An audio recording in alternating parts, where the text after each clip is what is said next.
안녕하십니까. 자, 해커스페이스 금융에 오신 여러분들 환영합니다. 자, 여러분들은요, 지금부터 우리 펀드 투자 권유 대행인 시험을 준비하시는 분들이 될 텐데요. 이 펀드 투자 권유 대행인이라는 자격 시험에 대해서 잠깐 제가 안내를 드리도록 하겠습니다. 일단 이 펀드 투자 권유 대행인, 우리가 투자 권유 대행인이라고 하는 것은요, 이 투자자들을, 고객들을 대상으로 이런 투자 일임 계약을 체결하거나 아니면 투자 자문 계약을 체결하거나 아니면 투자 신탁 계약을 체결할 때 그 체결을 중간에서 권유하는 자가 이 투자 권유 대행인이다, 이렇게 얘기할 수 있겠습니다. 자본시장법이 2009년도에 우리가 이제 시행이 됐죠. 이 2009년도에 자본시장법이 시행되면서 그러면서 이제 새롭게 등장한 자격 제도가 되겠습니다. 일단 이 투자권유 대행인이라고 하면 투자권유 대행인 시험에 합격을 해야 됩니다.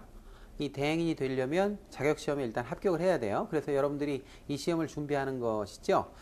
자격을 취득한 다음에 그 다음에 이제 금융회사에 또는 협회에 먼저 협회가 주관하는 등록 교육을 받아야 됩니다. 등록 교육을 받고 나서 이제 그 코드가 나와요. 그러면 이제 그 회사에, 금융회사에 등록을 해서 이제 활동을 하는 그런 자격사가 되겠습니다. 금융 환경이 날로 변하고 있습니다. 정말 눈부시게 변하고 있죠. 그래서 엘빈 토플러라는 그 학자가 이 변화라는 것이 미래가 날라와서 우리 현실 속에 박히는 것이다, 이렇게 얘기했어요. 그런데 우리 한번 주변을 둘러보세요. 얼마나 많이 변화되고 있는가. 눈부시게 변하고 있죠. 새로운 물결이, 변화의 물결이 우리를 진짜 온몸으로 이렇게 느껴지는 그런 시대가 됐습니다. 이런 변화의 시대에 가장 많이 변화하는 곳이 어디냐? 저는 뭐 단정하겠는데 이 금융 분야가 아닌가, 그런 생각을 합니다. 그래서 이 금융업이라고 하는 이 파트는요, 이 부분은 전 세계적으로 봤을 때도 가장 첨단의 기법이 끊임없이 도입되고 새로운 상품이 만들어지고 그것들이 팔리고 판매되고 또 문제를 일으키기도 하고, 이런 분야가 되겠습니다. 여러분들이 금융업에 종사하기로 뜻을 두셨다면 가장 먼저 취득해야 될 자격증이 바로 투자권유 대행인 자격증입니다. 자, 우리나라의 이 투자권유 대행인은 두 가지 자격증이 있습니다. 두 가지 자격증이, 첫 번째가 뭐냐면 증권투자 권유 대행인이에요. 그래서 증권투자 권유 대행인 뭐 해가지고 뭐 그냥 이렇게 그냥 투권인 이렇게 쓰겠습니다. 약자로 투자 권유 대행인 해서. 그래서 증권 분야가 한 분야가 있고, 그 다음에 여러분들이 이제 지금 준비하시는 부분이 어디냐면 펀드 투자 권유 대행인이 있습니다. 둘 다 모두 사실은 이 금융 자격증 시험 중에서는 난이도가 낮습니다. 우리가 금융 자격증이 작년까지는 뭐 3종 세트 이런 게 있었어요. 그래서 펀드 투자 상담사, 뭐 증권 투자 상담사, 파생 상품 투자 상담사, 뭐 이런 자격 제도가 있었는데 이 자격 제도가 세분화됐습니다, 올해부터. 그래서 뭐 자격 인증 제도라는 게 있죠. 인증 제도라는 것으로 바뀌면서, 그러면서 적격성 인증 제도라는 그런 틀 안에서 이원화시켰어요. 그래서 자문 인력, 투자 권유 자문 인력이라는 파트는 금융업 종사자가 취득하는 자격증이 되고요. 그리고 일반인들은 이제 투자 권유 대행인이라는 자격증을 취득하게 되어 있습니다. 여기서 이 투자 권유 대행인은 두 가지 형태, 두 가지 분야에서 자격증을 취득할 수 있게 됐는데, 여러분들이 금융업에 취업을 하거나 아니면 종사하려고 생각을 하신다면 이 두 개의 자격증을 꼭 취득해야 될 자격증이라고 볼 수 있습니다. 자, 그 중에서 여러분들이 이제 펀드 투자 권유 대행인을 좀 살펴보겠는데요. 펀드 투자 권유 대행인은요, 일단은 여러분들 자격 시험을 통과해야 되잖아요. 그러면 자격 시험에 대해서 여러분들이 알아야 된단 말이죠. 이 자격 시험은 일단 전체적으로 봤을 때 100문항이 출제됩니다. 100문항이 출제되고요. 그 중에 60점 이상 득점하면 합격입니다. 합격인데 문제는 뭐냐면 이게 과락이 있어요. 과락이 있는데, 과락의 경우에 요 과락되는 이 파트를 알아야 돼요. 과목을. 그 과목을 알아야 되는데, 전체적으로 봤을 때 펀드 투자 권유 대행에는요 3개의 과목으로 구성되어 있습니다. 그래서 이 3개의 과목 중에서 제가 1과목하고 3과목을 담당하고 있는데요. 일단 1과목 하면 펀드 투자라는 과목이에요. 1과목은 펀드 투자라는 과목입니다. 그래서 이 펀드 투자 안에는 대표적인 게 뭐 펀드 신탁의 이해라는 것도 있고요. 투자 관리라는 것도 있고요. 그 다음에 펀드 평가라는 것도 있어요. 그래서 이거 모두 합치면 15문제, 10문제, 10문제 그래서 35문제가 됩니다. 35문제가 출제가 되고 이 35문제 중에서 40% 이상 득점해야 됩니다. 왜냐하면 이 과락이라고 하는 거는 과락은 40% 미만인 경우에 과락이 되거든요.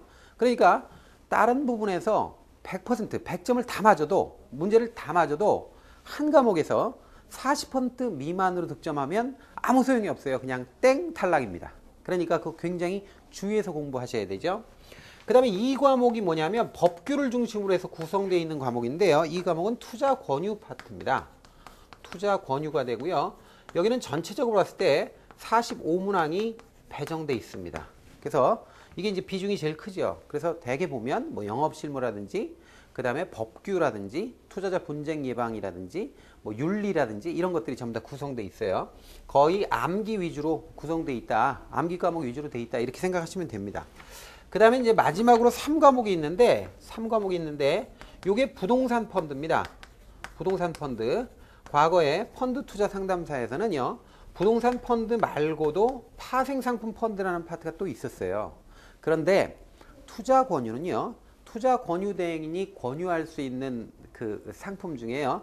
파생상품에 관련된 상품은 파생상품은 일단 권유를 못합니다. 못하기 때문에 여기 들어갈 이유가 없는 거죠. 그래서 파생상품 펀드는 빠졌습니다. 과거에 있었던 것이. 그래서 부동산 펀드만 남았는데 여기 20문제입니다. 자, 이렇게 해서 요게 40%면 2, 4, 8이니까 8문제 미만으로 맞추면 떨어진다는 얘기죠. 40% 이상씩 득점을 해야 됩니다. 40% 미만이 되면 과락이 돼서 다른 부분에서 아무리 다 맞아도 소용이 없다 이거예요. 자, 이렇게 해서 3개의 과목으로 구성되어 있고요.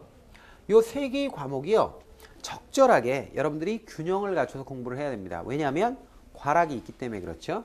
그래서 1과목은 요게 이론적인 분야예요. 굉장히 이론적이에요. 이쪽은 이론적인데 2과목은 요건 뭐냐면 법규라든지 영업 실무라든지 윤리라든지 투자자 분쟁 예방이라든지 뭐 이런 것들이 들어있습니다. 근데 대개 보면 이런 것들은 굉장히 광범위한 데다가 그리고 일반인들이 공부하기는 좀 생경하죠. 그렇기 때문에 이게 암기하는 게 많습니다. 그래서 그런 거 위주로 그런 중점적인 사항 위주로 해가지고 여러분들 머릿속에 시험 보는 날까지 그 기억의 잔상을 유지하면 합격할 수 있는 뭐 소기의 성과를 이룰 수 있는 그런 파트가 됩니다. 그 다음에 부동산 펀드는요.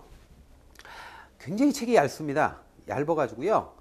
여러분들 공부하기가 그렇게 어렵진 않은데 더군다나 이 부동산 펀드에 대한 내용이 되게 앞부분에 좀 나와 있는 것도 있어요. 그래서 펀드 투자 파트에서 일부 뭐 증권 뭐 펀드 신탁에 의해서 약간 좀 다룹니다. 그래서 중복되는 면도 있고 그렇거든요. 그래서 여러분들이 우리가 수업 시간에 꼬박꼬박 딱딱 정확하게 중요합니다.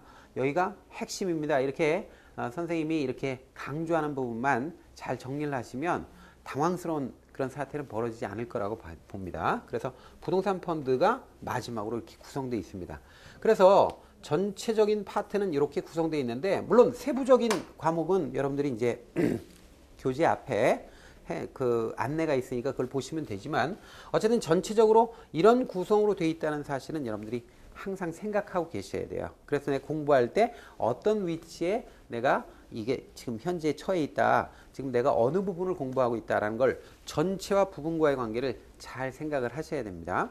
그리고 공부하실 때 우리의 목적은 뭐냐면 과락 없이 60점 평균 60점 이상 득점해서 합격하는 겁니다. 여러분들이 무슨 공무원 시험 준비하거나 뭐 고시 공부하거나 뭐 이런 형태로 공부하시면 비효율적일 수 있어요.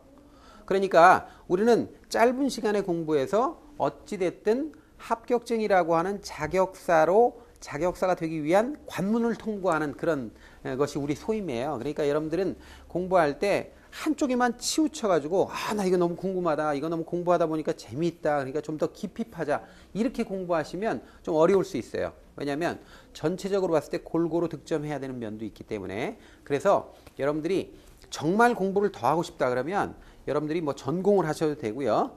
나중에 거기에 대해서 조금 더 상세하게 또는 정심하게 공부하시면 되는 거고요. 지금 자격시험 공부할 때는 그런 식으로 공부하시면 굉장히 힘이 더 듭니다. 그러니까 항상 선생님이 이렇게 지시하고 이런 부분은 강조하고 그 다음에 핵심이라고 이렇게 여러분들 이렇게 강조하는 부분들이 있죠. 이런 부분들만 잘 따라오시면 충분히 펀드 투자 권유 대행인 자격 취득할 수 있습니다.